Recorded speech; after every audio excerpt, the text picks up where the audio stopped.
Dan saudara, yang juga jadi sorotan adalah Direktorat Tindak Pidana Narkoba Bareskrim Mabes Polri menggerebek pabrik dan gudang pembuatan gas N2O whipping di 3 lokasi berbeda di Jakarta.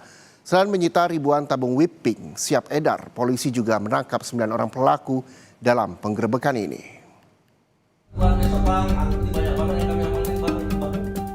Penggerebekan ini dilakukan Subdit 3 di Tipit Narkoba Bareskrim Polri di sebuah ruko di wilayah Kemayoran, Jakarta Pusat. Tak disangka, dari dalam ruko ini, polisi menemukan pabrik pengisian gas N2O merek whipping. Selain di Kemayoran, Jakarta Pusat, polisi juga menggerebek 2 lokasi lainnya yang menjadi tempat penyimpanan, pengisian, dan pendistribusian whipping di wilayah Pademangan, Jakarta Utara, dan Pulau Gadung, Jakarta Timur.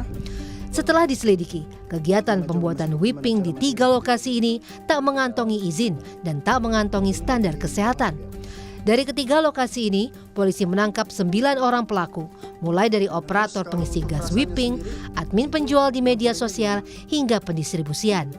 Selain 9 pelaku, polisi juga menyita 2.000 tabung gas whipping berbagai rasa dan 89 tabung gas N2O.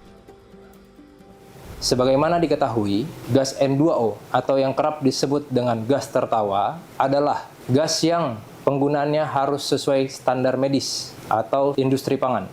Penyalahgunaan zat ini dapat menyebabkan gangguan saraf, hipoksia, hingga kematian. Ditipit Narkoba Bareskrim Polri berhasil membongkar jaringan produksi dan distribusi gas N2O merek whipping yang beroperasi di wilayah Jakarta dan sekitarnya, serta terhubung dengan jaringan distribusi lintas provinsi di Indonesia. Dari hasil pemeriksaan, pabrik whipping ilegal ini memiliki 16 gudang yang tersebar di 12 kota. Dalam sebulan, omset penjualan whipping bisa mencapai 2 hingga 7 miliar rupiah. Kini para pelaku telah dibawa ke Bareskrim Polri. Atas perbuatannya, pelaku dijerat dengan pasal 435 Undang-Undang Kesehatan Nomor 17 Tahun 2023 dengan ancaman pidana 12 tahun penjara. Prasetyo, Kompas TV, Jakarta.